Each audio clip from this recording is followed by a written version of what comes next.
Hello everybody. नमस्कार देवी और सज्जनों, आपका स्वागत है।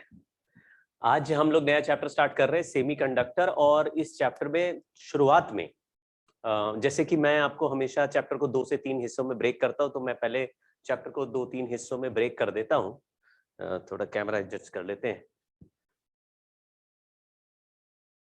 अब ठीक लग रहा है।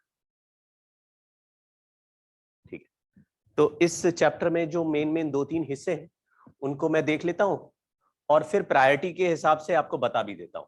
और क्या करना है इस चैप्टर में वो भी बता देता हूं, क्योंकि ये काफी थोड़ा थियोरेटिकल चैप्टर है और हर बच्चे का उसके अभी तक के रुझान के हिसाब से इस चैप्टर का जो डिफिकल्टी लेवल है सबके लिए अलग अलग हो सकता है। डिफिकल्टी लेवल यानी कुछ बच्चों को ये चैप्टर बहुत इजी लग सकता है, जो कि वो बच्चे जिनका केमिस्ट्री काफी फेवरेट सब्जेक्ट है, और क्योंकि यहाँ पर भी एलिमेंट्स और उनके कुछ इंटरेक्शन और इलेक्ट्रॉन वगैरह की बात होगी, तो ज्यादातर बहुत सारा ऐसा पोर्शन आएगा जैसा आप केमिस्ट्री में पढ़ते आए हैं।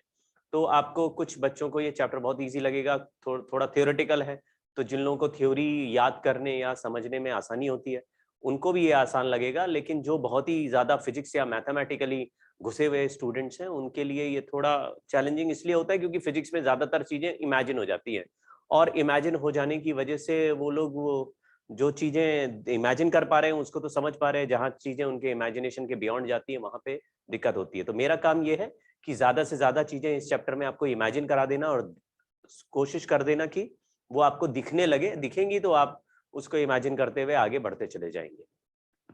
लेकिन इस चैप्टर में पहली जो बात है वो सचमुच सेमीकंडक्टर और बाकी में क्या डिफरेंस है, यानी कि what is the difference between conductor, insulator and semiconductor.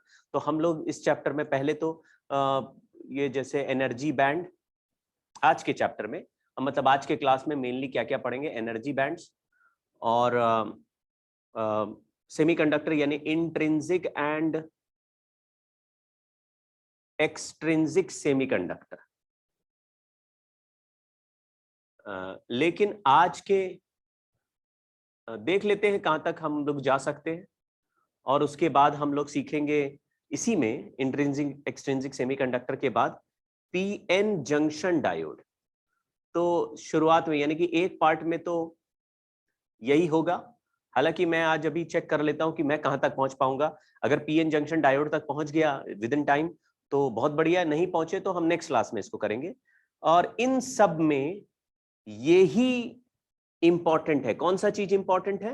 केवल पीएन जंक्शन डायोड, यानी कि शुरुआत के 1 घंटे में जो बात होगी वो भूमिका तो बनाएगी, इंट्रोडक्शन तो देगी, वो समझाएगी, तो आपको मतलब पहले 4-5 बातों से आपको सेंस तो बनेगा कि हो क्या रहा है। लेकिन वो बातें जेई के पॉइंट ऑफ व्यू से इंपॉर्टेंट नहीं है, मतलब उसका सवाल डायरेक्टली हार्डली कभी पूछा जाता। सबसे पहला सवाल आपको बहुत बढ़िया इंपॉर्टेंट क्वेश्चन जो मिलेंगे वो पीएन जंक्शन डायोड के मिलेंगे, और उसमें भी जीना डायोड के क्वेश्चंस होंगे। तो जंक्शन डायोड आते ही इस चैप्टर का इंपॉर्टेंस सडनली ऐसे जंप करेगा। तो इस चैप्टर में 2-3 हिस्से अलग अलग हम जो पढ़ रहे हैं उसमें मैं इंपॉर्टेंट के हिसाब से बात कर रहा हूं। ये इंपॉर्टेंस लेवल नंबर 1 होगा, इसका मतलब हाईएस्ट इंपॉर्टेंस लेवल होगा, इंपॉर्टी लेवल। वाह।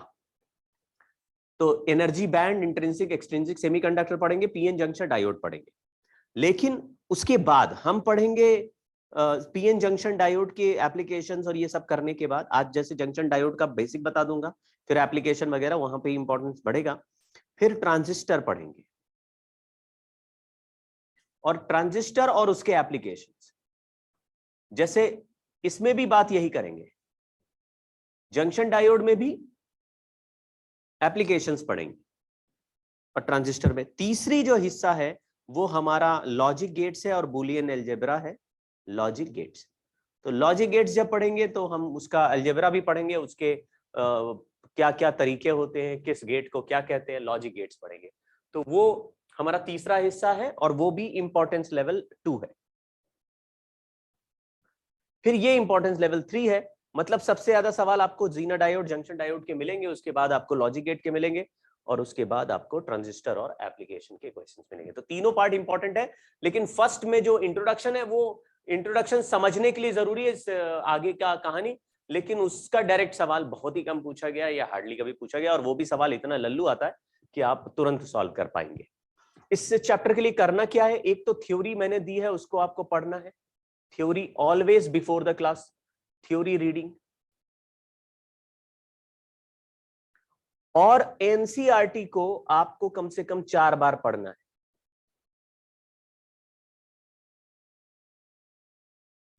दो तीन दिन तक लगातार एनसीईआरटी सुबह शाम पढ़िए और एक बार में पूरा चैप्टर पढ़िए, चाहे समझ में आए नहीं आए।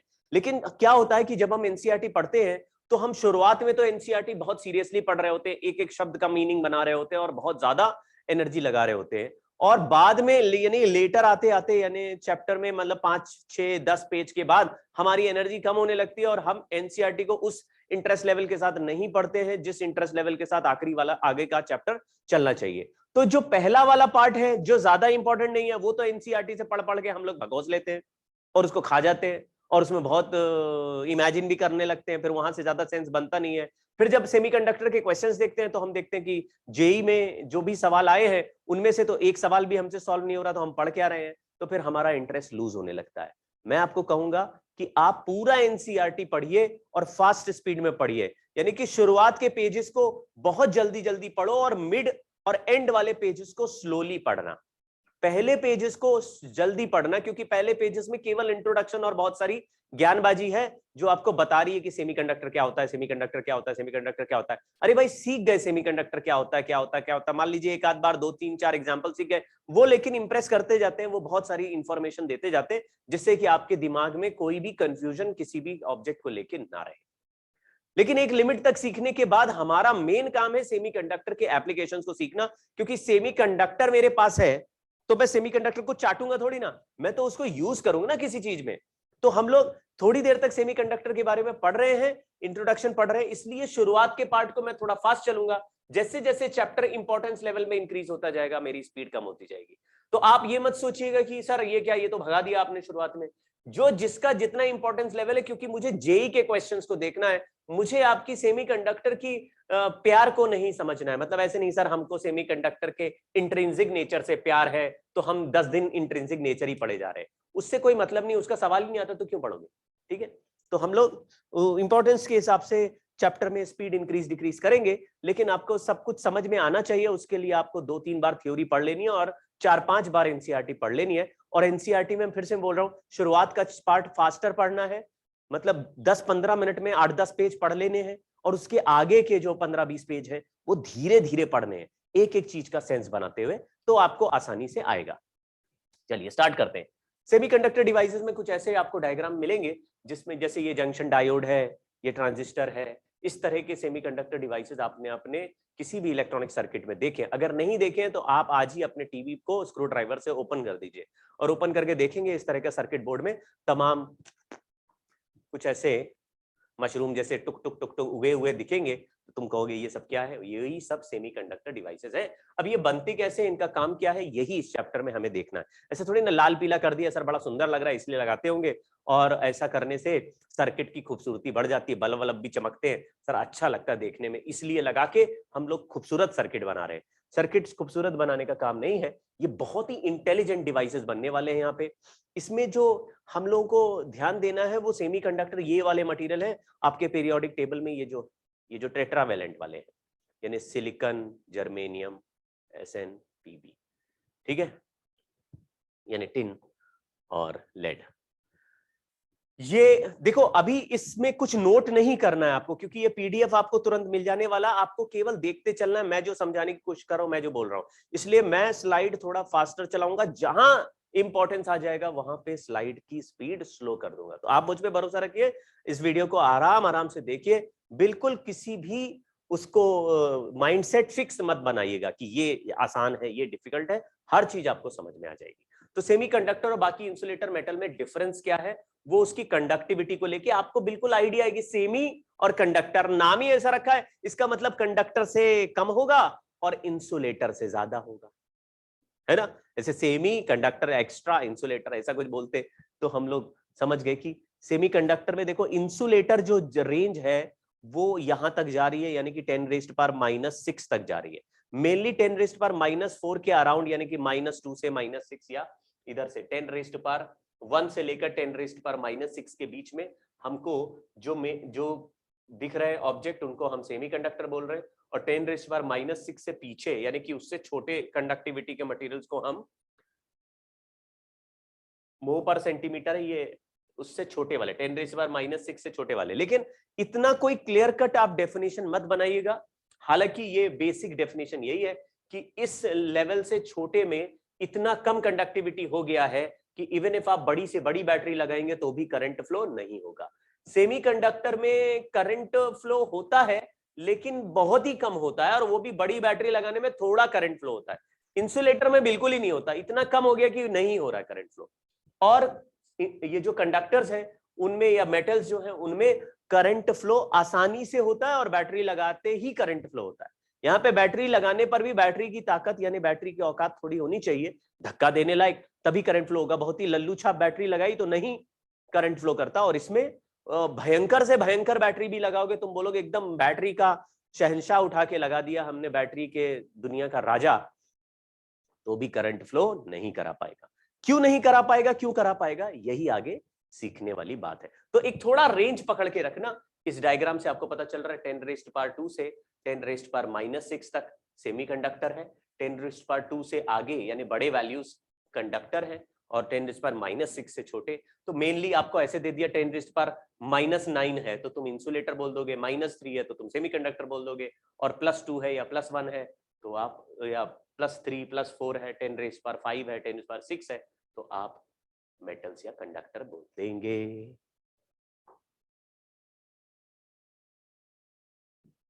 ठीक है, तो ये बात आपको, ये जो लिखा है इसमें कोई खास बात नहीं है। अब जो पहला इंपॉर्टेंट कॉन्सेप्ट है वो है एनर्जी बैंड। लेकिन ये थ्योरेटिकल कॉन्सेप्ट है, इसको समझने की कोशिश करना और इसको समझ के अपने दिमाग के किनारे रखना, लेकिन बहुत टाइम इसमें लगाना नहीं। ठीक है, बहुत सिंपल कॉन्सेप्ट है। सिंपल कॉन्सेप्ट ये है कि जब हम बोर्स मॉडल पढ़ते थे तो हम जानते थे कि एक न्यूक्लियस के चारों तरफ जो इलेक्ट्रॉन्स घूमते हैं, यानी कि इलेक्ट्रॉन अलग अलग, आपने बोला जी क्वांटम नंबर 1 वाले स्टेट पे है, क्वांटम नंबर 2 वाले स्टेट में, प्रिंसिपल क्वांटम नंबर 3 वाले स्टेट में है। तो आपने कहा था कि भाई ये जो इलेक्ट्रॉन होता है इसकी एनर्जी बिल्कुल डिस्क्रीट होती है, यानी कि ऐसे -13.6 इलेक्ट्रॉन वोल्ट होती है, फिर इसकी एनर्जी -3.4 इलेक्ट्रॉन वोल्ट होती है। यानी कि अगर आइसोलेटेड एटम है, इन isolated atom energy of electron has a unique value. इस यूनिक वैल्यू को एक पर्टिकुलर एनर्जी लेवल बोल रहे हैं। अगर कोई इलेक्ट्रॉन हायर एनर्जी से लोअर एनर्जी लेवल पे आएगा तो एकदम फिक्स्ड एनर्जी का फोटोन ही फेंकेगा। ये है आइसोलेटेड यानी सिंगल एटम, सिंगल एटम होना चाहिए। ठीक है, हालांकि थोड़ा बहुत एनर्जी डिफरेंस तब आता है जब कई सारे इलेक्ट्रॉन का, जैसे बोर्स मॉडल में हमने पढ़ा था तो सिंगल इलेक्ट्रॉन ही होता था, यानी एक इलेक्ट्रॉन होता था किसी भी ऑर्बिट में, पूरे एटम में एक ही इलेक्ट्रॉन होता था। तो एक ही इलेक्ट्रॉन ऊपर से नीचे जंप कर रहा था, आपको स्पेक्ट्रम मिल रहा था, हाइड्रोजन स्पेक्ट्रम बोलते थे। लेकिन अगर तुमने एक सिस्टम में एक एटम के ऊपर बहुत सारे इलेक्ट्रॉन रखे हुए, जैसे सोडियम है या सिलिकॉन है, अभी मान लीजिए सोडियम में 11 इलेक्ट्रॉन है, तो आपने ऐसे अलग अलग एनर्जी लेवल पे अपना 1s2, 2s2, 2p6 ऐसे पॉलीज एक्सक्लूजन प्रिंसिपल से इलेक्ट्रॉन्स को अरेंज कर दिया। तो आप देखेंगे हर इलेक्ट्रॉन का अपना एक एनर्जी लेवल है, साथ ही हर लेवल पे 2 या 3 या 6 इलेक्ट्रॉन्स हैं। तो वो सारे के सारे इलेक्ट्रॉन एग्जैक्टली बराबर एनर्जी पे नहीं होंगे। तो जैसे 2p6 वाले जो इलेक्ट्रॉन है वो 6 बिल्कुल आइडेंटिकल एनर्जी पे नहीं है, उनका एनर्जी में भी थोड़ा सा डिफरेंस है। तो आप बोलेंगे 2p6 वाले का भी एक डिस्क्रीट लाइन नहीं होगा, उसका भी थोड़ा सा ऐसा मोटा बैंड बन जाएगा, कि इसका मतलब हर इलेक्ट्रॉन अलग अलग एनर्जी का 2p6 वाले का भी हो सकता है। लेकिन जब हम लोग सॉलिड में जाते हैं, इन सॉलिड्स, तो सॉलिड्स में क्या एक इलेक्ट्रॉन वाला एटम नहीं है, दूसरा हर एटम के बाजू में दूसरा एटम रखा हुआ है, यानी कि क्रिस्टल लैटिस अरेंजमेंट बना हुआ है। सारे के सारे एटम्स, जैसे सॉलिड स्टेट में आपने पढ़ा कि अलग अलग मटेरियल में सारे के सारे एटम एक पर्टिकुलर अरेंजमेंट में फिक्स हो जाते, तो उस अरेंजमेंट का अलग अलग टाइप का शेप था। वो सारे अरेंजमेंट में सारे एटम्स एक दूसरे के अगल बगल अरेंज्ड है।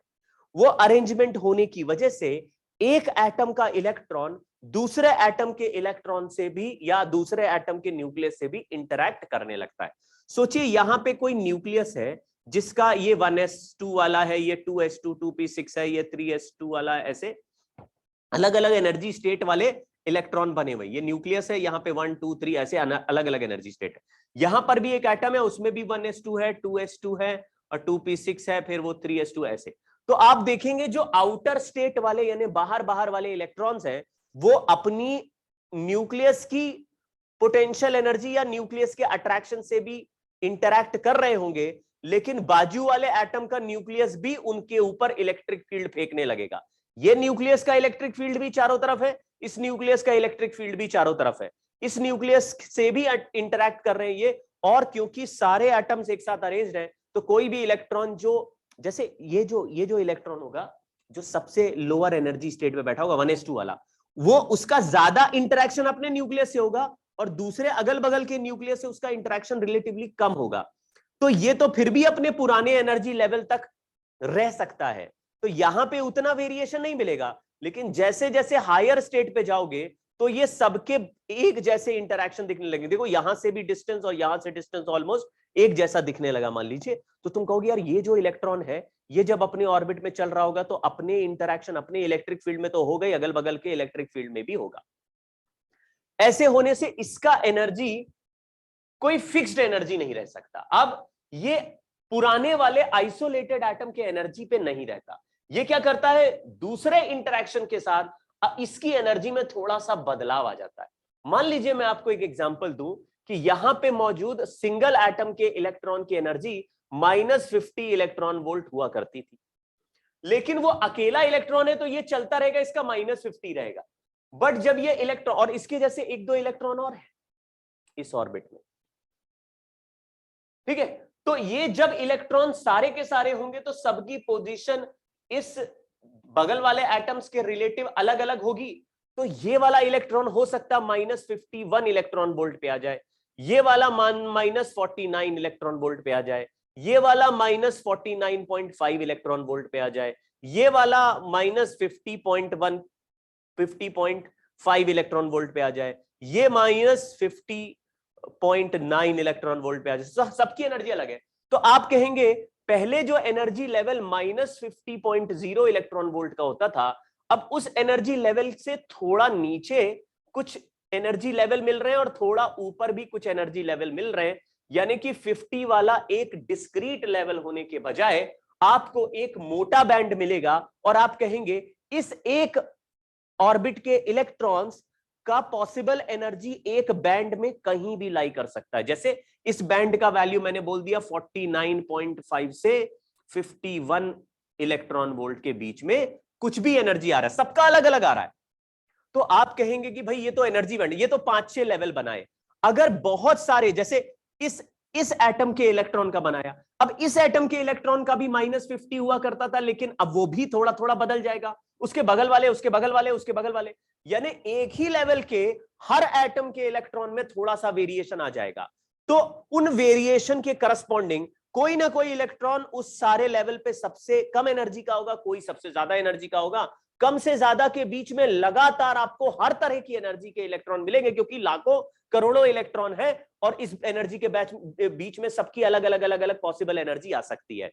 तो एक कॉन्टिन्यूअस बैंड मिलेगा, इसमें एक डिस्क्रीट लेवल नहीं होंगे, इसमें electron can have any energy. ये उसी इलेक्ट्रॉन की बात कर रहे हैं जो मान लीजिए ये 2p6 वाला मान लो कोई है। तो थोड़ा थोड़ा आपको आइडिया लगा कि सर अगर सारे एटम को कलेक्ट करके, बहुत सारे एटम को कलेक्ट करके मैंने एक सॉलिड बनाया, तो सॉलिड में तो एटम एक पर्टिकुलर तरीके से अरेंज्ड होंगे। उस एटम हर एटम में न्यूक्लियस के चारों तरफ इलेक्ट्रॉन का क्लाउड होगा, इस एटम में भी न्यूक्लियस के चारों तरफ क्लाउड है। तो ये इलेक्ट्रॉन आपस में भी इंटरैक्ट करेंगे और साथ ही साथ एक दूसरे के न्यूक्लियस से भी इंटरैक्ट करेंगे, और सबका गैप न्यूक्लियस से अलग अलग हो सकता है। तो एक पर्टिकुलर एनर्जी पकड़ने के बजाय कोई भी एक इलेक्ट्रॉन की एक स्पेसिफिक एनर्जी होगी जो पहले डिस्क्रीट लेवल से थोड़ी ज्यादा या कम हो सकती है। हर इलेक्ट्रॉन के लिए ऐसे ही बात करेंगे तो एक स्पेसिफिक एनर्जी लेवल पर भी आपको एक वेरिएशन ऑफ एनर्जी मिलेगा इलेक्ट्रॉन्स का, और सारे वेरिएशन को मिला के एक बैंड बना लेंगे। अब इसको बोलेंगे एनर्जी बैंड इन सॉलिड्स। तो बेसिक पिक्चर समझ में आ गई क्या कि जब कलेक्ट करके सॉलिड बनाते हैं तो किसी भी एक इलेक्ट्रॉन का एक यूनिक एनर्जी हो सकता है, लेकिन एक ही जैसे सारे इलेक्ट्रॉन का एक ही यूनिक एनर्जी नहीं होगा, due to interaction between atoms या इलेक्ट्रॉन का इंटरैक्शन विद अदर एटम्स, उसका एनर्जी अपने पुराने डिस्क्रीट एनर्जी से थोड़ा कम या ज्यादा भी हो सकता है। Based on this fact, electron अपने डिस्क्रीट लेवल से ज्यादा कम कुछ भी एनर्जी ले सकता है। तो सारे एक ही लेवल के इलेक्ट्रॉन्स को कलेक्ट करके पूछा, तुम्हारी एनर्जी क्या है, तुम्हारी एनर्जी क्या है, तुम्हारी एनर्जी क्या है, तो सबकी एनर्जी पहले अलग अलग देखी। एक सिंगल एटम में इस इलेक्ट्रॉन से पूछा तुम्हारी एनर्जी, सिंगल एटम होते तो कितनी होती, वो बोलता -50। उसी लेवल पे दूसरे एटम के इलेक्ट्रॉन से पूछा तुम्हारी एनर्जी कितनी होती, वो बोलता -50। तीसरे से पूछा तुम्हारी कितनी है, वो बोल रहा -50। सब -50 बोल रहे हैं। सबको कलेक्ट करके लाया तो किसी की थोड़ी एनर्जी कम हो गई, किसी की थोड़ी बढ़ गई, क्योंकि इंटरैक्शन अलग अलग तरीके से सबके साथ है। तो आप बोलेंगे यार अब एक -50 वाला फिक्स वैल्यू नहीं मिल रहा, थोड़ा सा बदलाव आ गया है, तो एनर्जी बैंड फॉर्म होता है। तो देखते चलो भाई, ऐसे। वैसे ये डायग्राम अभी दोबारा आ जाएगा।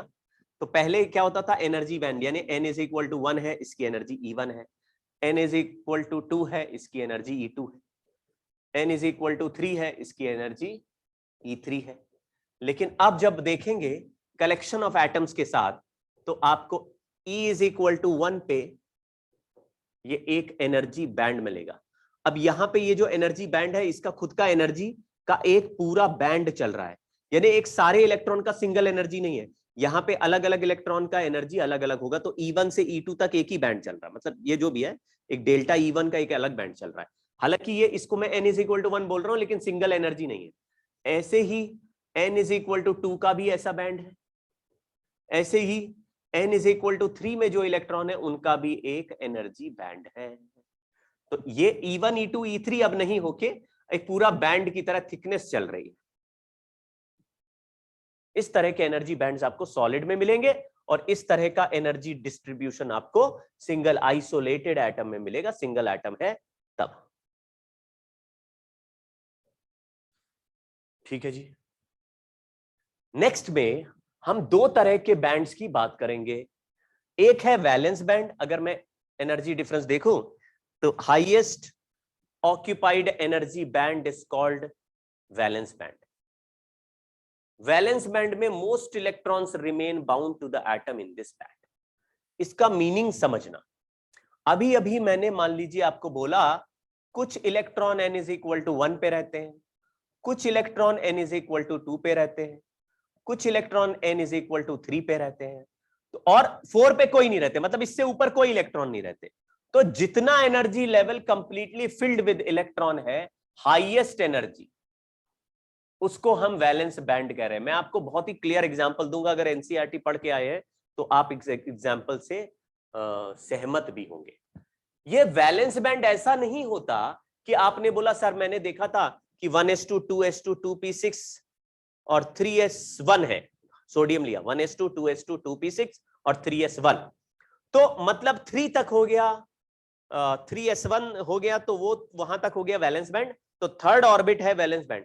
और 3p6 हो गया कंडक्शन बैंड, विच इज अगला band which is not completely filled with electrons. फिर से सुनो, मान लीजिए सोडियम 11 का मैंने एग्जांपल लिया, तो सोडियम 11 में 11 इलेक्ट्रॉन हो गए, 11 इलेक्ट्रॉन में 1s2 और फिर 2s2 2p6, ये 10 हो गए। फिर आखिरी 11वां कहां मिला, 3s1 में चला गया। वैसे जगह 3s2 होती है, लेकिन 3s1 में चला गया, उसके आगे का ऑर्बिट मिलेगा 3p6।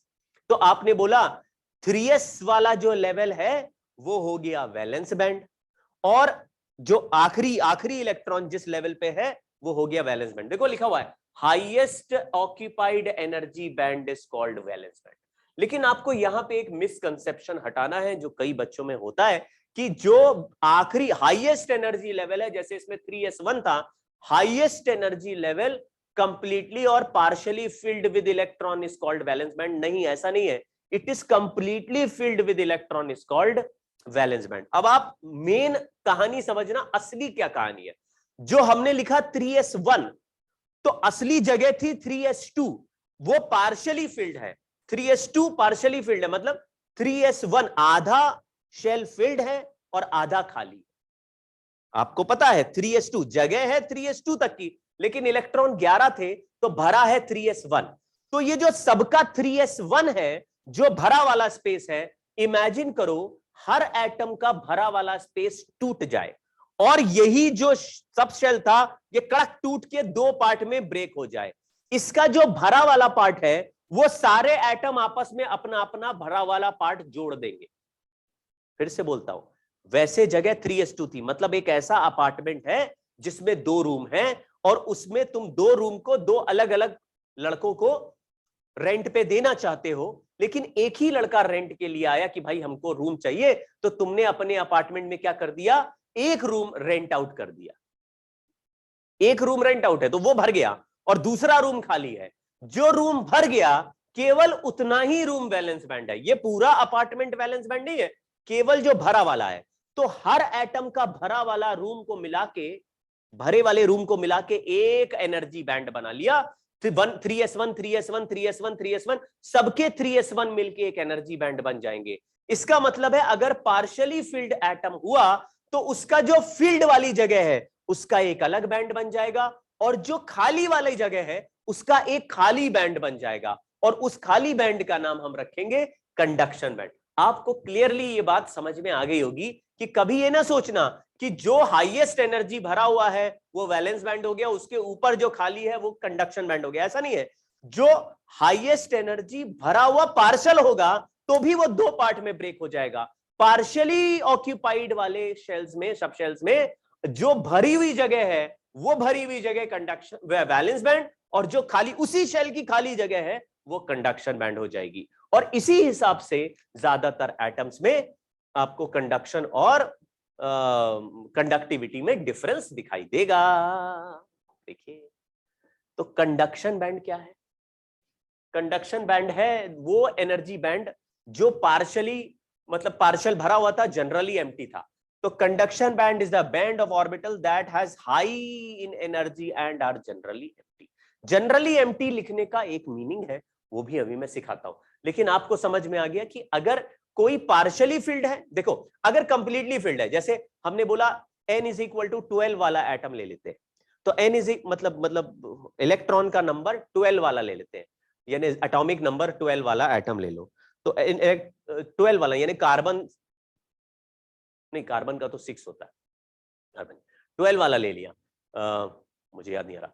तो 12 वाले एटम में अगर आप देखेंगे तो 1s2 2s2 2p6 और 3s2, तो 3s2 कंप्लीटली फिल्ड है, तो 3s2 को बोलेंगे वैलेंस बैंड और उसका नेक्स्ट जो कंप्लीटली भरा हुआ उसको बोलेंगे 3p6 को कंडक्शन बैंड।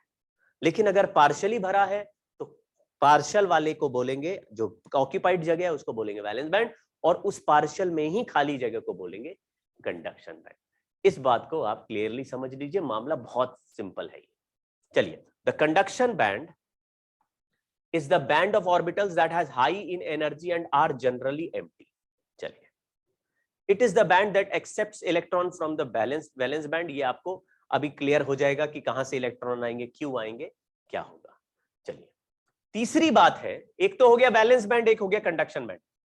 तो कंडक्शन बैंड हो गया, वैलेंस बैंड के इमीडिएटली ऊपर जो खाली जगह का बैंड है, जहां पर जगह खाली है, हाई एनर्जी बैंड है, वैलेंस बैंड के ऊपर वाली जगह जहां पर अभी जगह खाली है। वैलेंस बैंड किसको बोल रहे हैं? कंप्लीटली ऑक्यूपाइड बाय इलेक्ट्रॉन वाला band which is highest in energy. तो आप बोल रहे n=1 पे भी तो कंप्लीटली इलेक्ट्रॉन है, n=2 में भी तो बहुत सारे इलेक्ट्रॉन है, n=3 में भी तो बहुत सारे इलेक्ट्रॉन है। अरे नहीं रे, 1 और 2 की तो बात ही मत करो। अगर 3 पे बहुत सारे इलेक्ट्रॉन्स हैं तो 3 का को बोलो, अगर 4 उसके आगे नहीं है तो 3 is called conduction valence band और उसके ऊपर वाला कंडक्शन बैंड। ये आपको मामला बहुत सिंपल है, ये हमने बोर्स मॉडल में भी ऐसे देखा था कि अगर किसी एक ऑर्बिट से दूसरे ऑर्बिट में इलेक्ट्रॉन को पहुंचाना है तो बीच में एनर्जी डिफरेंस होता है, तो आप एनर्जी देंगे उतना का फोटोन देंगे तभी इलेक्ट्रॉन आगे जाएगा। ऐसे ही यहां पर भी बोलना है कि कंडक्शन और वैलेंस बैंड के बीच में एनर्जी गैप है और ये एनर्जी गैप अगर ज्यादा कम होने से कंडक्टर, इंसुलेटर और सेमीकंडक्टर आपको अलग अलग टाइप के मटेरियल मिले। तो ये जैसे हाईवे है, हाईवे में एक ऐसा रोड है, मान लीजिए कई बार होता है ना टोल रोड आ जाती है, टोल आने के टोल गेट आ जाता है, तो टोल गेट पे क्या गाड़ियां रुक जाती हैं, तो जो मेन सड़क है उसमें पूरा ट्रैफिक जाम जैसा हो जाता है। जैसे ये हाईवे है, हाईवे में अगर टक्कर हो जाए तो ट्रैफिक जाम हो जाएगा। तो समझो कि वैलेंस बैंड का हर लेन ऐसे ही होता, पूरा कंप्लीटली फिल्ड है। वैलेंस बैंड वैसे यहां से लेकर यहां तक है वैलेंस बैंड, लेकिन वैलेंस बैंड के हर लेन में कोई ना कोई गाड़ी बैठी रहती है, हर लेन में इलेक्ट्रॉन है, और इलेक्ट्रॉन ज्यादा चलते नहीं या बिल्कुल नहीं चलते, क्योंकि सब ट्रैफिक जाम में फंसे हुए ऐसा दिखेगा आपको।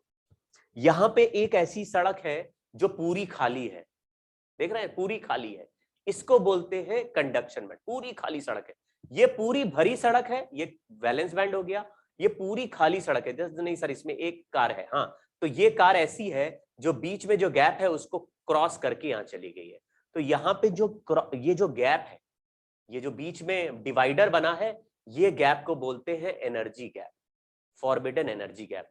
तो समझो यहां किसी कार को इसको क्रॉस करने लायक ऐसे यहां पे रैंप बना दे छोटा सा। अब ये कार मान लीजिए इस सड़क पे ट्रैफिक जाम में, आपने भी देखा होगा कि कई बार मेन हाईवे ट्रैफिक जाम में हो जाता है, तो आप वहां से गाड़ी नहीं बढ़ा पा रहे, लेकिन आप देख रहे हैं कि बाजू में एक सड़क है जिसमें आप बिल्कुल खाली पड़ी है, वहां से निकल जाओ। लेकिन आप क्या कहते हैं, बीच में डिवाइडर है सर, वो तो तोड़ नहीं सकते।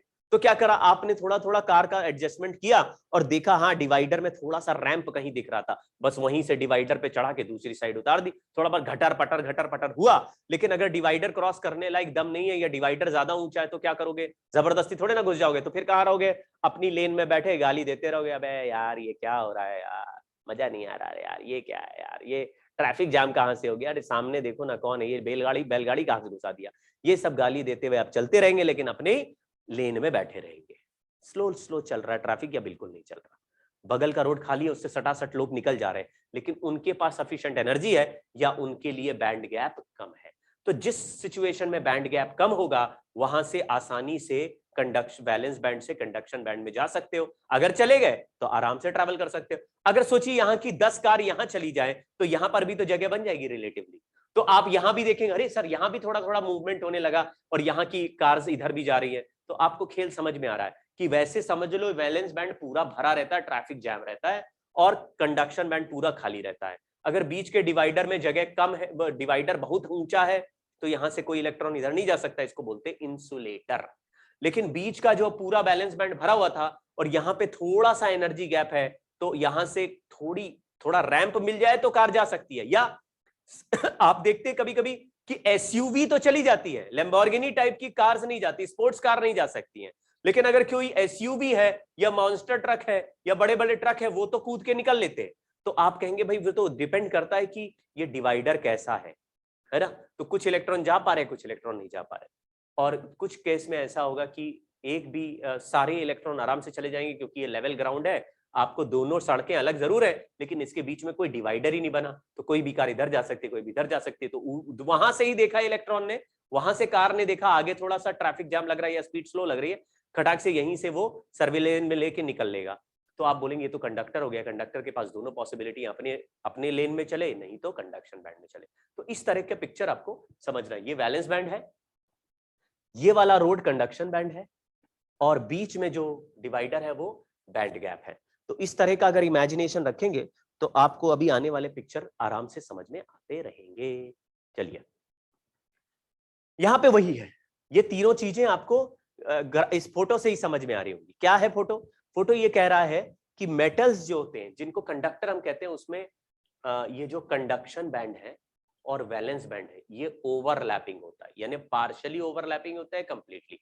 इसके लिए ज्यादा रूल नहीं बनाना, हर सिस्टम ने ऑलरेडी डिसाइड कर रखा है, हमको कुछ करना नहीं है, हमको केवल उनको रीड करना है। जैसे सोडियम है, अभी मैंने बोला सोडियम में 11 इलेक्ट्रॉन थे और वो 3s1 था, तो 3s1 का मतलब 3s का आधा लेवल ऑक्यूपाइड बाय इलेक्ट्रॉन है, वो बैलेंस है, और आधा लेवल उसी का ऑक्यूपाइड बाय अनऑक्यूपाइड है, मतलब खाली है, तो खाली वाले को हमने कंडक्शन बैंड बोल दिया, भरे वाले को वैलेंस बैंड, लेकिन दोनों एक ही बैंड के पार्ट थे। तो तुम देखोगे 3s1 का जो भरा हुआ लेवल है और 3s2 वाला जो खाली वाला लेवल है, वो दोनों लेवल आपस में ऐसे चिपके रहते हैं।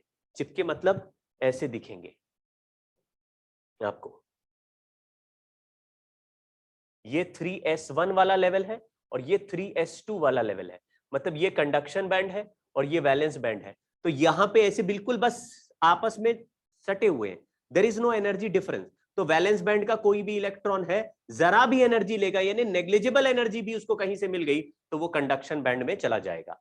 तो आपस में दोनों सड़कें मिली हुई हैं, आपने सर्विस रोड भी बना रखी, हाईवे भी बना रखा, लेकिन दोनों को बीच में मिला दिया और कोई डिवाइडर नहीं बनाया, तो फिर वो सर्विस लेन भी इसी में आ गई। यहां की कोई भी कार जरा सा भी ऐसे स्टेयरिंग घुमाएगी तो वो कंडक्शन बैंड में एंटर कर जाएगी। दूसरा, जैसे हमने n इज इक्वल टू 12 वाला, अगर एटॉमिक नंबर 12 वाला देखें, तो उसमें 3s2 कंप्लीटली फिल्ड था और 3p6 कंप्लीटली खाली था। ये 3p6 है जिसको हमने कंडक्शन बैंड बोल दिया, और 3s2 वाला जो है ये वैलेंस बैंड है। और यहां पे देखा गया कि वैलेंस बैंड के जो हायर लेवल है वो कंडक्शन बैंड के लोअर लेवल से भी ज्यादा एनर्जी के हैं। यानी वैलेंस बैंड में इलेक्ट्रॉन बैठा है, वो कब कंडक्शन बैंड में आप बता ही नहीं पाओगे, क्योंकि वो दोनों के एनर्जी लेवल बिल्कुल सेम है। कंडक्शन बैंड का सम पार्ट और वैलेंस बैंड का सम पार्ट आपस में ओवरलैपिंग है, जैसे यहां दिखाया। तो अगर कोई कंडक्शन बैंड के इस पार्ट में इलेक्ट्रॉन है, इस पार्ट में भी रह सकता है, लेकिन इस पार्ट का इलेक्ट्रॉन है, तो वो कंडक्शन बैंड में भी है और वैलेंस बैंड में भी है, थोड़ा सा ऐसे खिसकेगा तो उसको हाईवे साफ दिखाई देगा, तो वो कहेगा चलो मेरे भाई यहां से। ऐसे केस में इलेक्ट्रॉन आराम से, समझ, आप थोड़ा इमेजिन करना, एटम एटम एटम एटम, सारे एटम, सबका कंडक्शन बैंड आपस में मिला रहता है, सबका वैलेंस बैंड आपस में मिला रहता है। अब सोचो, एक ऐसा अपार्टमेंट बनाया जिसमें कंडक्शन बैंड यानी कि वैलेंस बैंड यानी कि भरे हुए सारे अपार्टमेंट है, और उन्हीं के बगल में ऐसे ऐसे रूम भी हैं जो बिल्कुल खाली है, बिल्कुल खाली है, और वो भी सारे अपार्टमेंट्स के आपस में जुड़े हुए।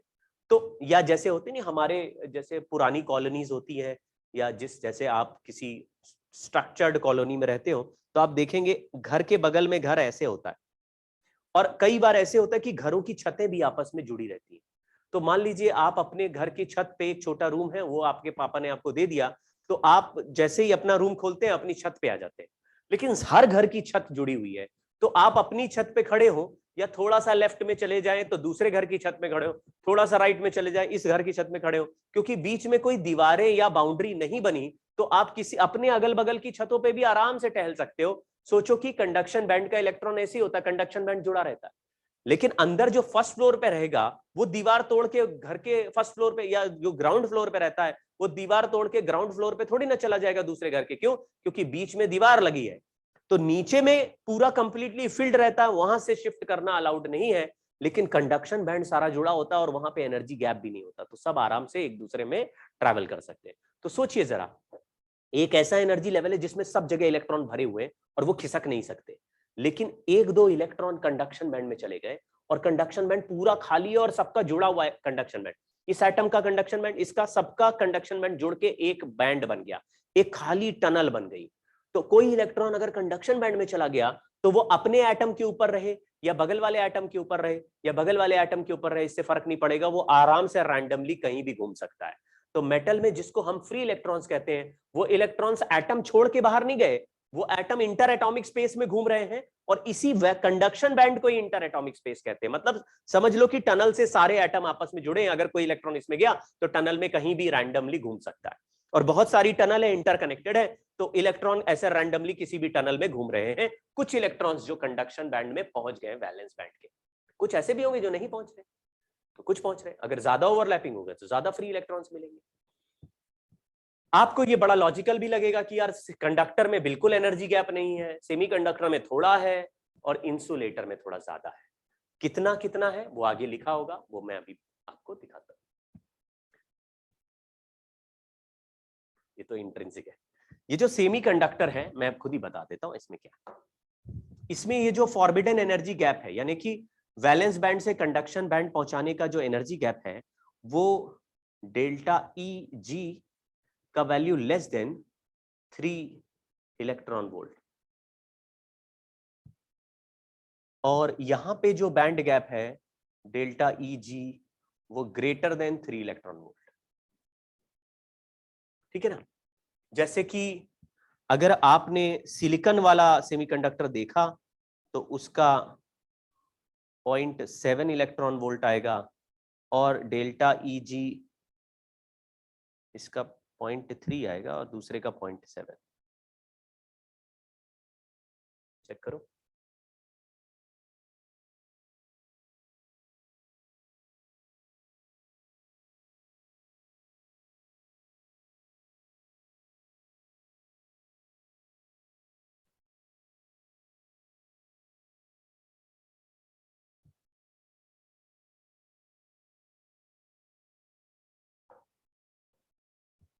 एक मिनट है, मैं इसका वैल्यू फिर से बताता हूँ। एक का है अराउंड 0.7 इलेक्ट्रॉन वोल्ट सिलिकॉन का, जर्मेनियम का 1.1 है।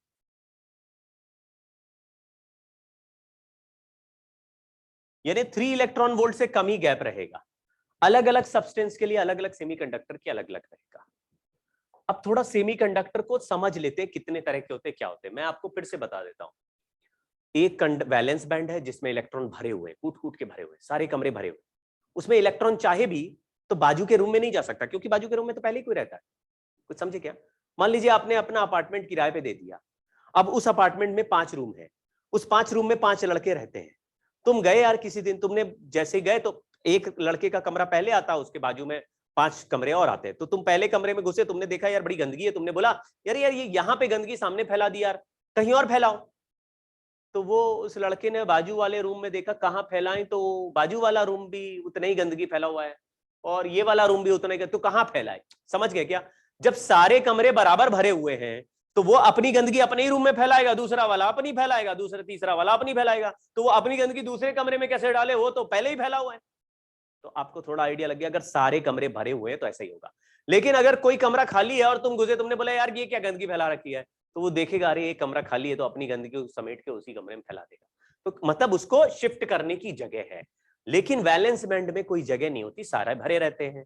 ऐसे ही दूसरा जो कंडक्शन बैंड है, सारा खाली रहता है। लेकिन थोड़ी बहुत एनर्जी देने पर, यानी थोड़ा बहुत बैटरी लगाने पर, एक सफिशिएंट बैटरी लगाने पर, 3 वोल्ट से बड़ी बैटरी लगा दो, 0.7 से बड़ी बैटरी लगा दो, 1.1 से बड़ी बैटरी लगा दो, तो ये इलेक्ट्रॉन कुछ उछल के ऊपर वाले एनर्जी यानी कंडक्शन बैंड में चला जाएगा। तो तुम बोलोगे अरे यार अभी अभी तो इसके पास कोई इलेक्ट्रॉन ही नहीं था कंडक्शन करने के लिए, अब है। तो बोलोगे ये सेमीकंडक्टर हुआ जो पहले नहीं दिख रहा था, यानी 0 केल्विन पे बिल्कुल नहीं दिखेगी एनर्जी, इस डिफरेंस को क्रॉस नहीं कर सकते आप। लेकिन रूम टेम्परेचर पे इलेक्ट्रॉन की इतनी काइनेटिक एनर्जी वैलेंस बैंड वालों की भी बनने लगती है कि उनको थोड़ा भी बैटरी दो, कड़क से उछल के ऊपर वाले एनर्जी लेवल पहुंच जाते हैं। अगर 0 केल्विन कर दोगे तो वैलेंस बैंड से कंडक्शन बैंड में कोई भी इलेक्ट्रॉन जाएगा नहीं। दूसरा, जब हमने कंडक्टर के बारे में बात किया तो वहां पे इतने रूम खाली और इतने रूम भरे और सब एक ही लेवल पे। तुमने बोला ये वाली लॉबी को हम पहले रेंट पे देंगे, ये वाली लॉबी को बाद में देंगे, लेकिन रूम सारे खुले हुए हैं। तो तुमने एक रेंट पे दे दी लॉबी, दूसरी लॉबी पूरी खाली है लेकिन बिल्कुल एक ही लेवल पे है, तो उसको तो जरा एनर्जी नहीं, तुम चले जाते हो तो वो अपना सामान उठा के दूसरे रूम में भी रख सकता है। भाई उसको ऐसा लग रहा है कि वो रूम का अच्छा व्हाइट वॉश हो रखा है, ये रूम थोड़ा गंदा है, उठ के दूसरे रूम में चला गया, उसको कोई एनर्जी थोड़ी लग रही है। तुम्हारा भी कोई नुकसान नहीं हो रहा, क्योंकि एक लेवल पे जितने रूम खाली थे उसमें से कुछ भरे हैं, कुछ अनऑक्यूपाइड है। कंडक्शन बैंड वैलेंस बैंड एक ही एनर्जी लेवल पे, उसको कहीं जाना ही नहीं पड़ रहा, निकल के दूसरे रूम में बस चला गया। तो ये होता है कंडक्टर में। सेमीकंडक्टर में थोड़ा सा डिफरेंस होता है, थोड़ा सा डिफरेंस है, वहां पे एनर्जी देंगे तब जा पाएंगे। और इंसुलेटर में इतना ज्यादा डिफरेंस है कि तुम कितना भी एनर्जी दे लो आप खिसक नहीं सकते। तो इलेक्ट्रॉन जिस लेवल पे है और खाली कमरा कंडक्शन बैंड जिस लेवल पे है, उनके बीच में ना तो सीढ़ी बनी ना लिफ्ट बना। ऊपर के फ्लोर पे खाली रूम है बहुत सारे और नीचे के फ्लोर में पूरा खचाखच भरा हुआ है, तुमको टॉयलेट जाने में भी बहुत लाइन लगानी पड़ रही, तुम कह रहे हो यार ऊपर वाला पूरा खाली है, वहां पे कमरा मिल जाए तो वहीं रह लेते हैं। लेकिन क्यों नहीं जा सकते? क्योंकि बीच में ना तो सीढ़ियां बनी है ना लिफ्ट लगी है, तो ऐसे कैसे उछल के चले जाओगे? तो ऊपर का रूम पूरा खाली है, नीचे का रूम पूरा भरा हुआ है, गैप बड़ा सारा है। तो इस तरह के कहानी हुई सेमीकंडक्टर में। यहां पे अब जो बात कर रहे हैं, semiconductor can be classified as intrinsic semiconductor, extrinsic. Intrinsic मतलब ये नेचुरल है, ये दुनिया में ऐसे ही पाए गए थे, ये नेचुरली सेमीकंडक्टर बने हुए, सिलिकॉन जर्मेनियम ये सब। और ये जो एक्सट्रिंसिक सेमीकंडक्टर है ये मैन मेड है, ये डेवलप्ड है, इनको हमने बनाया है। एक्सट्रिंसिक एक्स्ट्रा हेल्प से बना दिया, एक्सटर्नली बनाए गए हैं, ठीक है ना। तो ये मेड है, मतलब होते थे ये सेमीकंडक्टर, इंट्रिंसिक सेमीकंडक्टर ही डोपिंग कर दी।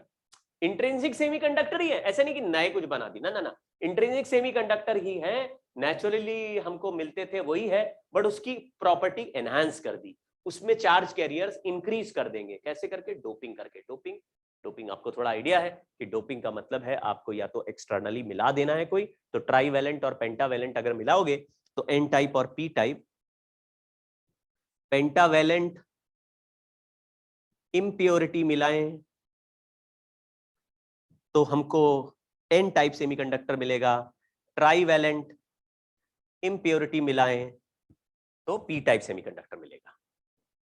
तो इंट्रिंसिक सेमीकंडक्टर में मान लीजिए सिलिकॉन का फोटो है, तो सिलिकॉन का एक सिलिकॉन एटम अपने चारों तरफ एक एक सिलिकॉन एटम से जुड़ा हुआ है, 4 इलेक्ट्रॉन इसके 4 इलेक्ट्रॉन बाजू वाले के मिलके एक एक ऐसा कोवेलेंट बॉन्ड बना रहे हैं। सब जगह नंबर ऑफ इलेक्ट्रॉन्स ऑक्यूपाइड है और सब जगह खाली जगह कोई नहीं। लेकिन हमने अगर इसको एनर्जी दी तो इसका वैलेंस बैंड का ये जो बॉन्ड में बने हुए ये दो इलेक्ट्रॉन है वैलेंस बैंड के, ये वैलेंस बैंड के इलेक्ट्रॉन है, सारे एटम का वैलेंस बैंड आपस में जुड़ा हुआ है। और कंडक्शन बैंड, ये जो खाली जगह ये वाली जगह कंडक्शन बैंड है, ये जो खाली जगह है ये कंडक्शन बैंड है। तो मैंने जब एनर्जी दी तो वैलेंस बैंड का इलेक्ट्रॉन निकल के कहां चला गया, कंडक्शन बैंड में। तो आपको लगेगा अरे यार एक कमरा खाली हो गया, एनर्जी दी हमने, एक इंसान को बोला ये लो छोटी सी सीढ़ी और चढ़ के ऊपर वाले फ्लोर पे रहने लगो, तो बस सीढ़ी हटा दी तो एक अगर ऊपर चला गया तो एक कमरा नीचे खाली हो जाएगा फ्लोर में, ऊपर वाले फ्लोर में एक कमरा भर गया। तो ऊपर वाले फ्लोर पूरा खाली है तो ऊपर वाला जो इलेक्ट्रॉन है वो बड़ी खुशी से दौड़ता रहेगा, कहेगा इस रूम में रहूं या इस रूम में रहूं या इस रूम में रहूं, सारी जगह खाली है। तो वो कंडक्शन बैंड में चला गया और ये होल क्रिएट हो गया, अंदर एक रूम खाली हो गया।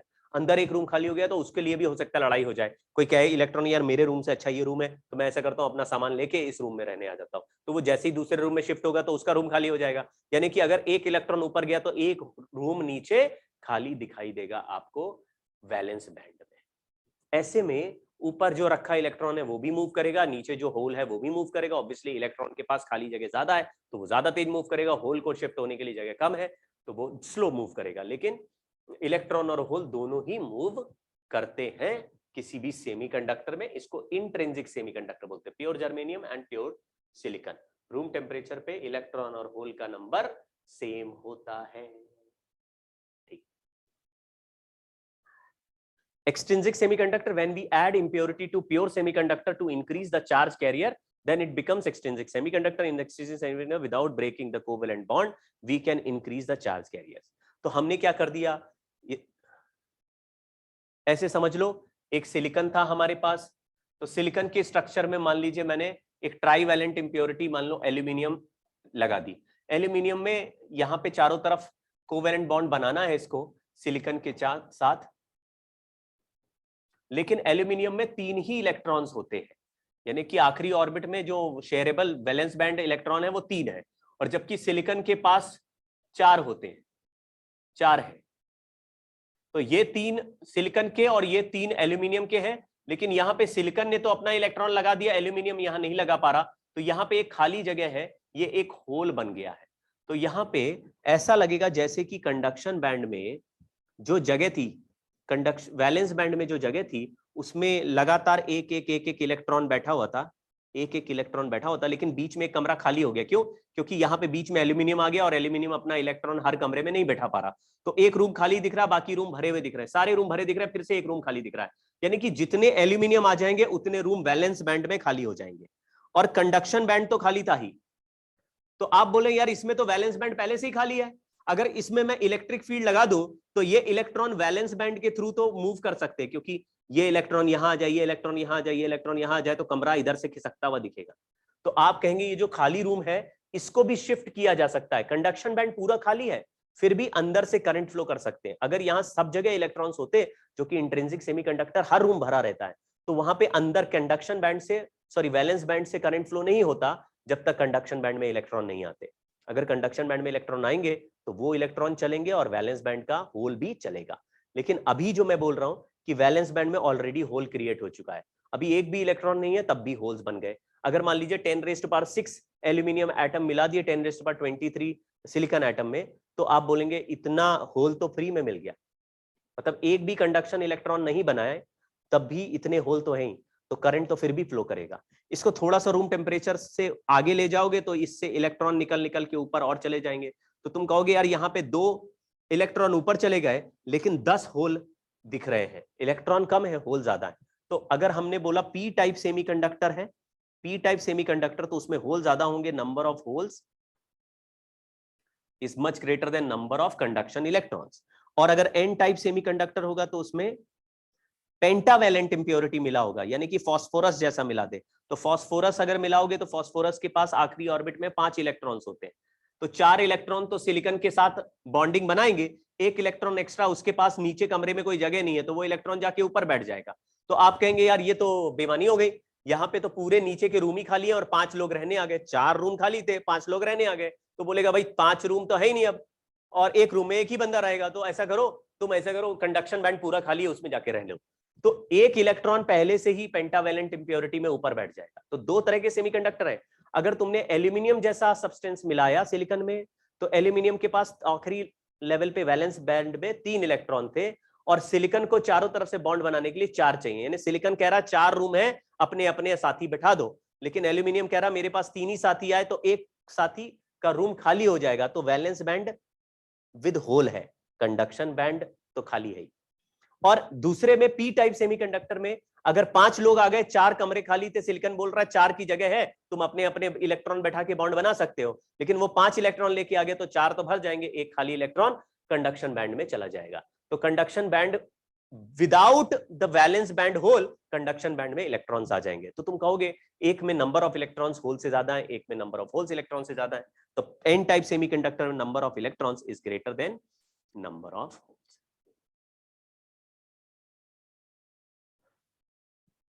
तो इंट्रिंसिक और एक्सट्रिंसिक सेमीकंडक्टर में कुछ ऐसा, एन टाइप और पी टाइप में भी कुछ ऐसा डिफरेंस है। ये आप एक बार पढ़ लीजिए, बहुत सिंपल है, इसको थ्योरी की तरह पढ़ पढ़ के निकालते रहिए। अब मैं थोड़ा स्पीड तेज चल रहा हूं क्योंकि ये सब थ्योरेटिकल बातें, इसका इंपॉर्टेंस ज्यादा है नहीं, थोड़ा बहुत इंफॉर्मेशन ये 12th में भी आपने पढ़ा हुआ है। ये अभी एन टाइप और पी टाइप कैसे बना रहे हैं उसके बारे में बात है। ये 5 वैलेंस इलेक्ट्रॉन्स थे, उसमें आपने मिला दिया, मिलाने के बाद वो सारे के सारे इलेक्ट्रॉन जमा नहीं हो पाएंगे, तो एक एक्स्ट्रा इलेक्ट्रॉन कंडक्शन बैंड पे जाके बैठ जाएगा। इसमें पी टाइप सेमीकंडक्टर में ट्राइवेलेंट इंप्योरिटी मिलाया, तो 3 इलेक्ट्रॉन 4 के साथ, जब 3 वैलेंस इलेक्ट्रॉन्स है तो 4 कमरे को ऑक्यूपाई कंप्लीटली नहीं कर पाएंगे, यानी वैलेंस बैंड में खाली जगह बच जाएगी। तो आप बोलेंगे deficiency of 1 covalent bond creates a hole, नीचे का रूम एक खाली छूट जाएगा।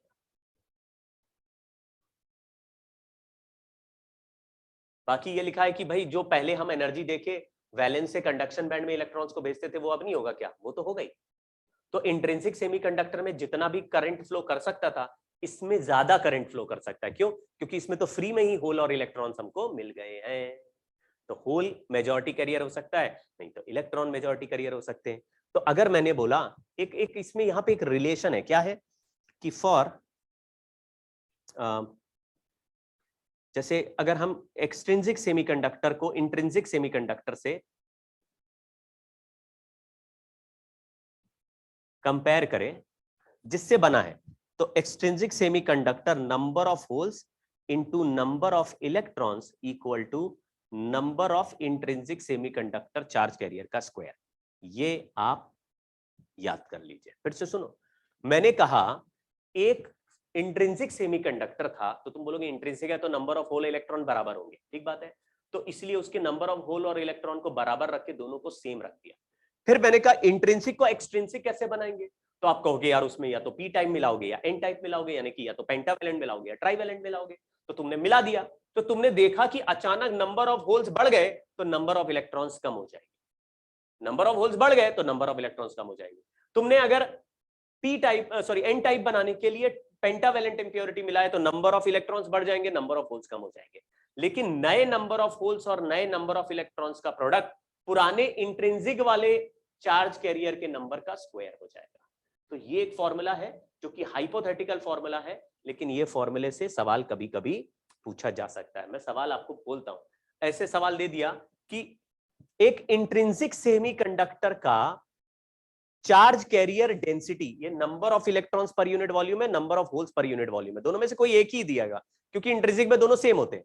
तो बोला इंट्रिंसिक सेमीकंडक्टर का चार्ज कैरियर डेंसिटी 10 का power 15 electrons per unit volume है, 10 रेज़ पर 15 पर यूनिट वॉल्यूम है, पर मीटर क्यूब है, ऐसा कॉन्सेंट्रेशन दिया।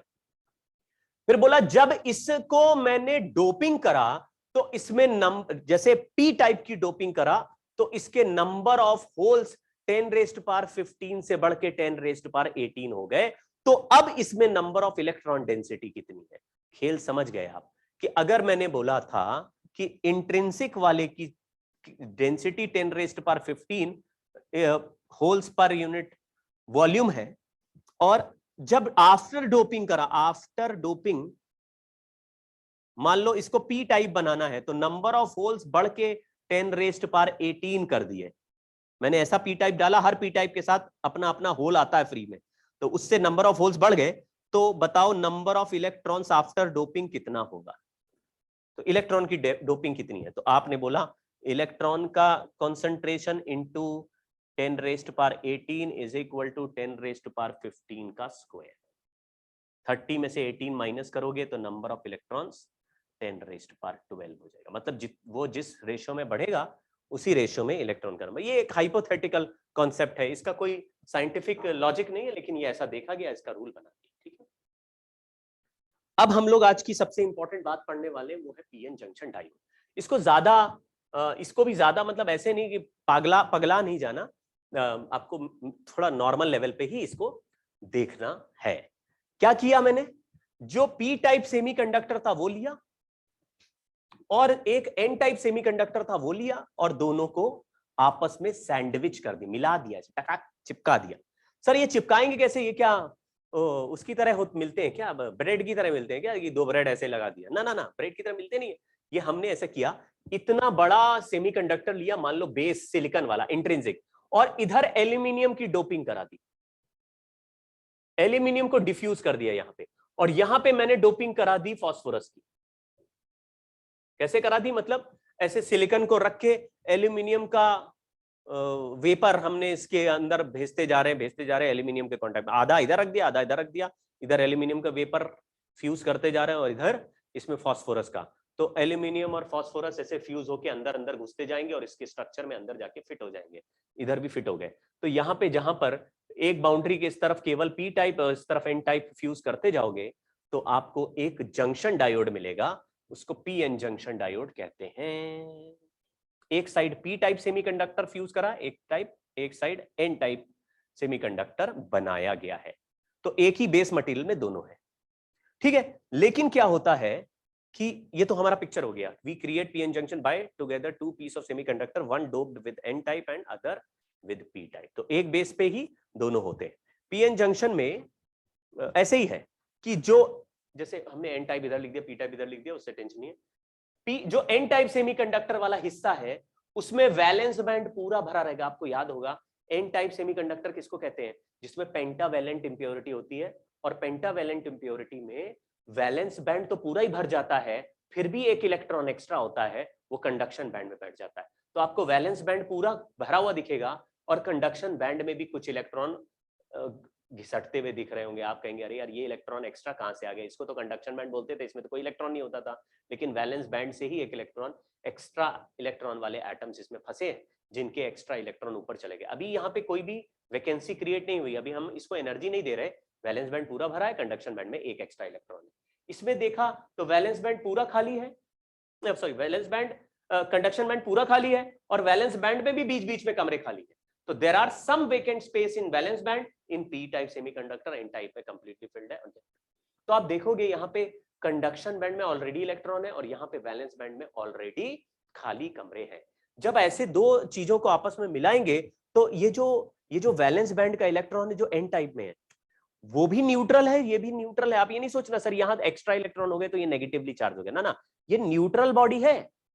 इसमें फास्फोरस जो मिलाया था मैंने, फास्फोरस का ऐसा नहीं कि उसमें एक इलेक्ट्रॉन एक्स्ट्रा होता है, उसमें सिलिकॉन से एक इलेक्ट्रॉन एक्स्ट्रा दिख रहा है, यानी आखिरी ऑर्बिट में। हालांकि उसका पॉजिटिव चार्ज उतना ही है न्यूक्लियस का जितना उसके पास नेगेटिव चार्ज है, बस वो इलेक्ट्रॉन बॉन्डिंग में पार्टिसिपेट नहीं कर पा रहा, ऊपर जाके बैठ गया। यहां पे बॉन्डिंग में इलेक्ट्रॉन पार्टिसिपेट करने के बाद भी खाली कमरे वैलेंस बैंड में बैठ गए। तो जब इनको मिलाया तो उसी सिलिकॉन का खाली रूम यहां नीचे बैठा है और हायर एनर्जी पे इलेक्ट्रॉन एन टाइप की वजह से बैठा है।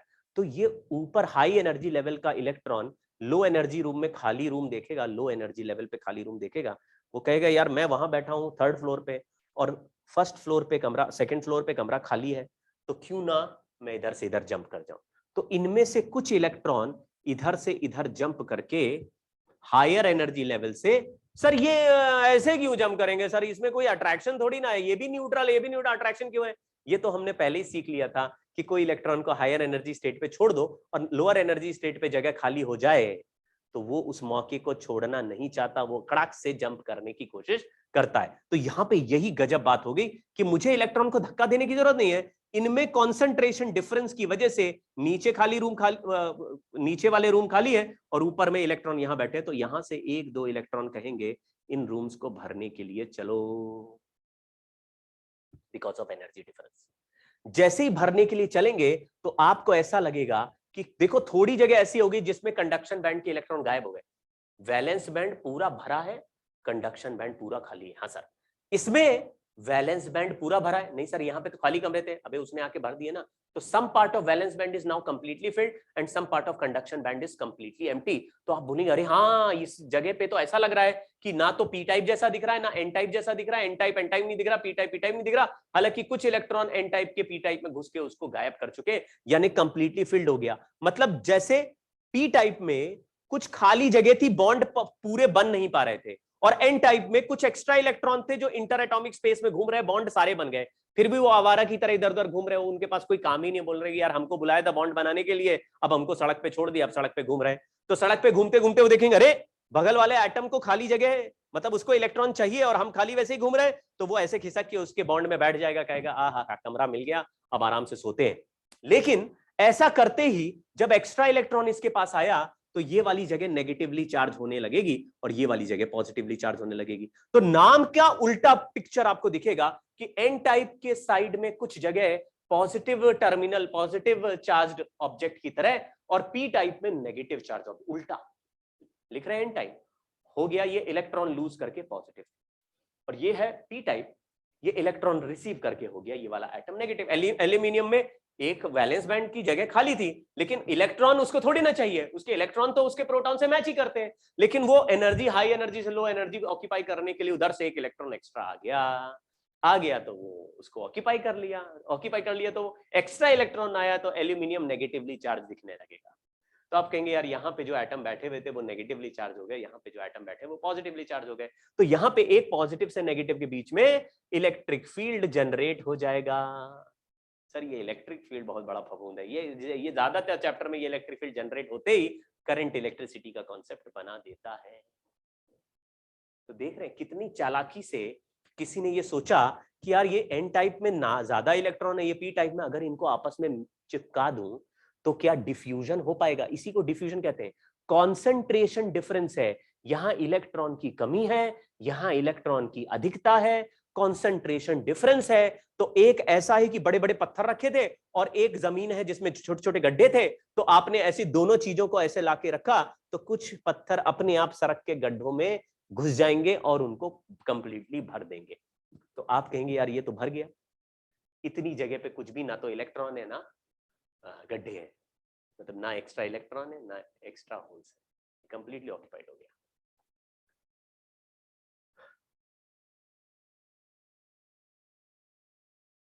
अब पढ़ते जाते हैं, जो मैंने आपको सिखाया वो आगे आता जाएगा। देखो मैंने यही लिखा, when p-n junction is formed, some of the electrons in n region have reached the conduction band are free to diffuse across the junction combined with hole। मतलब n टाइप में ये इस तरफ n टाइप बना दिया, n type में कुछ extra electrons हैं और यहां पे कुछ एक्स्ट्रा होल्स हैं जिसको हम p टाइप बोल रहे हैं। तो p टाइप में एक्स्ट्रा होल है, ये इलेक्ट्रॉन कहेगा यार मैं यहाँ खाली बैठा हूं, उधर कमरा खाली है, मैं उस कमरे में जाके बैठ जाता हूँ, तो उस कमरे में जाके बैठ गया तो यहाँ पे कुछ ऐसा रीजन हो गया जिसमें ना तो इलेक्ट्रॉन बचेंगे ना होल्स बचेंगे। इसको हम बोलते हैं डिप्लीशन रीजन। पढ़ लो, since the region of the junction is depleted from mobile charges it is called depletion region, the space charge region और द ट्रांजिशन रीजन। ये तीन नाम इसके रखें, अच्छे से पढ़ लीजिए। डिप्लीशन रीजन बहुत फेमस टर्म है, ये वो रीजन है जहां से इलेक्ट्रॉन निकल के होल्स को कंप्लीटली भर चुके हैं।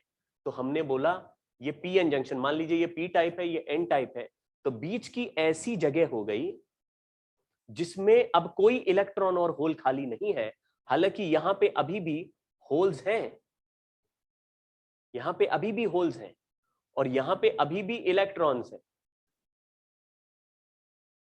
ये एक्स्ट्रा इलेक्ट्रॉन्स है कंडक्शन बैंड वाले, ये एक्स्ट्रा इलेक्ट्रॉन्स है वैलेंस बैंड वाले होल्स हैं, और यहां पे ये सब होल्स और इलेक्ट्रॉन आपस में मिलके बॉन्ड बना चुके हैं। लेकिन बॉन्ड बनाते समय ये जगह नेगेटिवली चार्ज हो गई है और ये जगह पॉजिटिवली चार्ज हो गई है, तो यहाँ पे एक इलेक्ट्रिक फील्ड आ गई, इस तरफ बना देते हैं, इलेक्ट्रिक फील्ड आ गया पी टाइप से एन टाइप तक। Thickness of the region is the order of 0.1 micrometer, बहुत ही पतला रहता है ये रीजन। इस रीजन में स्ट्रॉन्ग इलेक्ट्रिक फील्ड जनरेट हो जाती है। अब आप देखेंगे कि एन टाइप हायर पोटेंशियल हो गया, पी टाइप लोअर पोटेंशियल हो गया, क्योंकि इस तरफ से इलेक्ट्रॉन इधर चले गए तो ये नेगेटिवली चार्ज हो गए। तो हायर से lower electric potential difference create हो जाएगा, उस पोटेंशियल डिफरेंस को पोटेंशियल बैरियर कहेंगे। तो इसको पढ़ लो, लिखा हुआ potential barrier develops at a junction end voltage is 0.3 volt for germanium, 0.7 volt for silicon. ये बड़ा ही फेमस टर्म है, इसको याद रखना। ये पीएन जंक्शन के लिए सिलिकॉन का पोटेंशियल बैरियर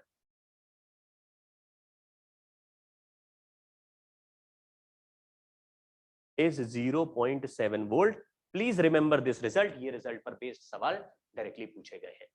इस वैल्यू को अच्छे से याद रखना है, इसको भी याद रखना है ना। सर आपने पहले तो बताया था कि 1.1 था ना, वो तो फॉरबिडन गैप था। कंडक्शन वैलेंस बैंड से कंडक्शन बैंड पहुंचाने के लिए अगर तुम 1.1 वोल्ट से बड़ा बैटरी लगाओगे तो सेमीकंडक्टर में करंट फ्लो होने लगेगा। लेकिन अभी जो मैं बोल रहा हूं ये पोटेंशियल बैरियर है। पोटेंशियल बैरियर दो पी टाइप एन टाइप के बीच में एक ऐसा गैप बन गया जिसमें इलेक्ट्रॉन होल आपस में कंबाइन होके बॉन्ड बना चुके हैं। अब ना तो वहां पे फ्री इलेक्ट्रॉन्स है ना होल्स है। Then further diffusion stops, results a depletion region at a junction. ये सेमीकंडक्टर का सिंबल है। आपको ये जो ऐसा ब्रॉडर वाला हिस्सा दिख रहा है उसके लेफ्ट में पी टाइप बोलना है, और उसके राइट में जो डंडी के आगे लिखा हुआ है इसको एन टाइप बोलना है। तो एरो के शार्प एज के आगे एन टाइप है, इधर पी टाइप। ठीक है, इसको दो तरीके से बैटरी से कनेक्ट करेंगे, या तो बैटरी का पॉजिटिव टर्मिनल पी टाइप में लगाएंगे और नेगेटिव टर्मिनल एन टाइप पे। ऐसे कहानी को बोलेंगे फॉरवर्ड बायस। फॉरवर्ड बायस में करंट फ्लो करता है पी टाइप से एन टाइप, और अगर उल्टा लगाए पी टाइप को नेगेटिव टर्मिनल बैटरी और एन टाइप को पॉजिटिव टर्मिनल बैटरी, तो फिर उसको बोलते हैं रिवर्स बायस। क्या मतलब है, क्यों होगा वो भी सीखते हैं। लेकिन कन्वेंशनली करंट, अगर सेमीकंडक्टर ऐसा डायोड बना है फोटो, तो इसमें करंट हमेशा पी टाइप से एन टाइप ही जाता हुआ आपको मानना है या बोलना है। अगर करंट ऐसे भेजने की कोशिश करेंगे तो सेमीकंडक्टर उस करंट को फ्लो नहीं होने देगा। तो सेमीकंडक्टर रिवर्स बायस में करंट फ्लो नहीं करता, फॉरवर्ड बायस में करता है। इससे क्या फायदा होगा, इससे फायदा ये होगा कि एसी को डीसी बनाने का तरीका अब हमारे लिए बड़ा आसान हो जाएगा। कैसे सर, अगर एसी बैटरी से लगाओगे तो एसी बैटरी एक बार इधर की तरफ पॉजिटिव टर्मिनल बनाता है, फिर इधर नेगेटिव बनाता है, बाद में इधर नेगेटिव इधर पॉजिटिव बनाता है। लेकिन एसी में अगर एक बार करंट राइट में जाएगा तो आधे साइकिल में करंट लेफ्ट में जाएगा। तो ये जो सेमीकंडक्टर है ये राइट वाले हाफ साइकिल में तो करंट फ्लो होने देगा, लेफ्ट वाले हाफ में करंट फ्लो नहीं होने देगा। तो करंट हाफ साइकिल में चलेगी लेकिन राइट में ही चलेगी। तो कोई ऐसा सर्किट है जिसमें आपको सिंगल डायरेक्शन करंट चाहिए, सेमीकंडक्टर लगा दीजिए डायोड और अपने आप वो करंट यूनी डायरेक्शनल हो जाएगी। तो आपको ऑल्टरनेट यानी कि बदलते हुए ऑल्टरनेटिंग सर्किट को अगर डीसी में कन्वर्ट करना है, हालांकि डीसी फ्लक्चुएटिंग बनेगा ये, लेकिन डीसी में बनाना है तो डीसी भी आपको ये सेमीकंडक्टर बनाने देगा। इसलिए इसको हम लोग ये जो पीएन जंक्शन डायोड है इसको हम एसी से डीसी का बोलेंगे